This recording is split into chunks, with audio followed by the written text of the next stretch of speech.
ഞാനൊന്ന് രാഹുൽ മാങ്കൂട്ടത്തിലേക്ക് പോവുകയാണ്. ശ്രീ രാഹുൽ മാങ്കൂട്ടത്തിൽ ക്ഷമിക്കണം, ഇത്രയും സമയം താങ്കൾക്ക് കാത്തിരിക്കേണ്ടി വന്ന ഈ കണക്ഷനിലെ ചില പ്രശ്നങ്ങൾ കാരണമാണ്.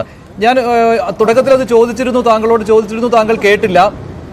താങ്കൾ ഇന്ന് പത്മജ വേണുഗോപാലിനെ കുറിച്ച് നടത്തിയ പ്രസ്താവന, കരുണാകരനുമായി ബന്ധിപ്പിച്ചുകൊണ്ടുള്ള ആ പ്രസ്താവനയുണ്ടല്ലോ, അതിപ്പോൾ BJP വലിയ വിഷയമാക്കി എടുത്തിട്ടുണ്ട്. BJP ഇപ്പോൾ B. ഗോപാലകൃഷ്ണൻ ഒരു പ്രസ്താവന നടത്തിയിരിക്കുന്നത് രാഹുൽ മാങ്കൂട്ടത്തിൽ യൂത്ത് കോൺഗ്രസുകാർ പത്മജ വേണുഗോപാലിനെ തടയുകയാണെങ്കിൽ രാഹുൽ മാങ്കൂട്ടത്തിൽ പറഞ്ഞതുപോലെ ലീഡറുടെ പേരുപയോഗിച്ചാൽ ഞങ്ങൾ തടയുമെന്ന് പറഞ്ഞതുപോലെ പ്രവർത്തിച്ചു കഴിഞ്ഞാൽ രാഹുലിന്റെ വീട്ടിൽ കയറാൻ ഞങ്ങളും മടിക്കില്ല എന്ന് B. ഗോപാലകൃഷ്ണൻ പറയുന്നു, ഒരു പ്രസ്താവനയിൽ തന്നെ പറയുന്നു.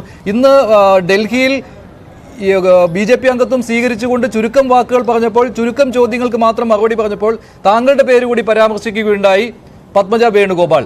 രാഹുലല്ലേ ഇക്കാര്യം പറഞ്ഞത്? ഈ ചാനൽ ചർച്ചകളിൽ ആളായതല്ലേ ഈ രാഹുൽ എന്നുള്ള മറുചോദ്യമാണ് അവർ ഉന്നയിച്ചത്. താങ്കളുടെ മറുപടി രാഹുൽ?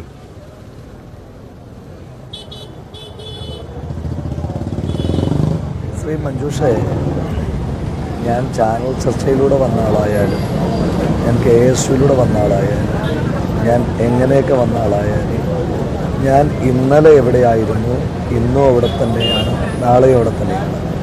ഞാൻ ഈ ഒരു നേതാവാണെന്നൊന്നും ഞാൻ വിചാരിക്കുന്നില്ല. ഞാൻ കോൺഗ്രസിൻ്റെ ഒരു പ്രവർത്തകനാണ്. ഞാൻ എല്ലാ കാലത്തും ലീഡറുടെ കോൺഗ്രസിൻ്റെ പ്രവർത്തകൻ തന്നെയായിരിക്കും. അതിനകത്തൊരു മാറ്റമില്ല. അപ്പോൾ അതുകൊണ്ട് പാർട്ടി അടിക്കടി മാറുന്ന, ഇങ്ങനെ ഒരു കാര്യവുമില്ലാതെ ഒരു രാത്രി കൊണ്ടൊക്കെ പാർട്ടി മാറുന്ന പത്മജ വേണുഗോപാൽ ഞാനെന്ന കോൺഗ്രസ് പ്രവർത്തകനെ അളക്കാൻ ഒരു തരത്തിലും യോഗ്യമല്ല എന്ന് മാത്രമേ ആ വിഷയത്തിനകത്ത് സൂചിപ്പിക്കാനായിട്ടുള്ളൂ.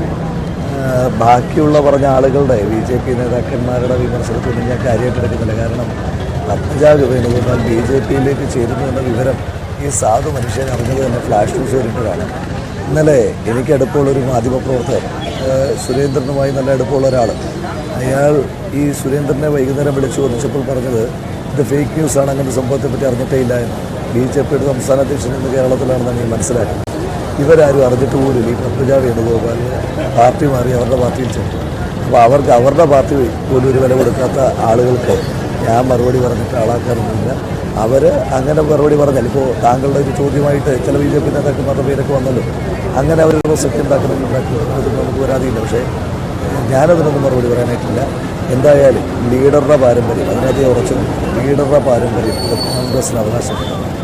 ഇന്ന് ശ്രീ K. മുരളീധരൻ പറഞ്ഞൊരു വാചകം, ഒരു വോട്ടിൻ്റെ പോലും പ്രയോജനം പത്മജ വേണുഗോപാലിനെ കൊണ്ടുപോകുന്നതിലൂടെ BJPക്കുണ്ടായിരുന്നു. ഞാൻ അങ്ങനെ വിചാരിക്കുന്നില്ല. പത്മജ വേണുഗോപാലിനെ കൊണ്ടുപോകുന്നതിലൂടെ BJPക്ക് ആകെയുള്ള പ്രയോജനം ഒരു വോട്ടിൻ്റേതാണ്, അത് പത്മജയുടേതാണ്. സ്വന്തം അഡ്മിന് പോലും അവരുടെ കൂടെ പോയിട്ടില്ല എന്ന് കുറച്ച് മുൻപ് അവരുടെ പോസ്റ്റിലൂടെ അഡ്മിൻ പേര് പോസ്റ്റിലൂടെ നമുക്ക് മനസ്സിലായിട്ടുണ്ട്. അതുകൊണ്ട് സ്വന്തം ഫേസ്ബുക്ക് പേജിൻ്റെ അഡ്മിനെ പോലും കൂടെ കൊണ്ടുപോകാൻ പറ്റാത്ത ആൾ നമുക്കൊക്കെ എതിരായിട്ട് വിമർശനം പറയുന്നതിനകത്ത് നമുക്ക് പ്രത്യേകിച്ച് മറുപടിയൊന്നുമില്ല. അങ്ങനെ ഞാനതൊരു തമാശയായിട്ട് കാണുന്നുള്ളൂ. പിന്നെ ഞാൻ ഇന്ന് ഈ പത്മജ വേണുഗോപാൽ ഇന്നെതിരെ വിമർശനം നടത്തുമ്പോൾ പോലും തെരുവിൽ ഒരു നിരാഹാര സമരത്തിൻ്റെ 4ാം ദിവസമാണ്. നിങ്ങൾക്ക് എല്ലാവർക്കും അറിയാം, സിദ്ധാർത്ഥൻ എന്ന് പറയുന്ന ചെറുപ്പക്കാരന് വേണ്ടിയിട്ട് നീതിയുടെ വീട്ടിലൊരു നിരാഹാര സമരത്തിലാണ്. അതൊന്നും പത്മജയ്ക്ക് നിരാഹാരം എന്താണെന്നൊന്നും അറിയില്ല, അതുകൊണ്ട് സമരം എന്താണെന്നൊന്നും അറിയില്ല. ഞാൻ അതിലേക്ക് കടന്നു പോകുന്നില്ല. ഞാൻ ഇന്നലെ വരെ ഈ പാർട്ടിയോടൊപ്പം നിന്നൊരാളെ ആ തരത്തിൽ അധിക്ഷേപിക്കുന്നതിനകത്ത് കാര്യമില്ല, ഞാനതൊന്നും പറയുന്നില്ല. എന്തായാലും കേരളത്തിലെ ലീഡർക്ക് വേണ്ടി മുദ്രാവാക്യം വിളിച്ചിട്ടുള്ള, ലീഡർക്ക് വേണ്ടി ചുവടുവെച്ചിട്ടുള്ള, ലീഡർ വർഗത്തിൽ സമരം ചെയ്തിട്ടുള്ള ലക്ഷക്കണക്കിനായ കോടിക്കണക്കിനായ കോൺഗ്രസ് പ്രവർത്തകരുണ്ട്. അവർ പത്മജയോട് ഉറക്കില്ല. വടകരയിൽ വലിയ വോട്ടിൻ്റെ വിജയത്തിലൂടെ K. കരുണാകരൻ്റെ പ്രതികാരം, പത്മജയോടുള്ള പ്രതികാരം അത് ഉണ്ടാകും. വടകരയിലെ വലിയ ഭൂരിപക്ഷം അത് തെളിയിക്കും. നമുക്ക് ആ ദിവസത്തിനായി കാത്തിരിക്കും. ശരി, നന്ദി ശ്രീ രാഹുൽ മാങ്കൂട്ടത്തിൽ. താങ്കൾ നല്ല ക്ഷീണിതനാണ്. ഇപ്പോൾ 4ാം ദിവസമാണല്ലോ നിരാഹാര സത്യാഗ്രഹം തുടരുന്നത്. നന്ദി ഇത്രയും സമയം സംസാരിച്ചതിന്. താങ്കൾക്കെതിരെ BJP ശക്തമായൊരു പ്രചാരണം നടത്തുകയും പത്മജ വേണുഗോപാൽ ഇങ്ങനെ ചില പരാമർശം നടത്തുകയും താങ്കൾക്ക് മറുപടി നൽകുകയും ചെയ്തതിനാണ് താങ്കളുടെ അഭിപ്രായം പ്രൈം ഡിബേറ്റ് തേടിയത്.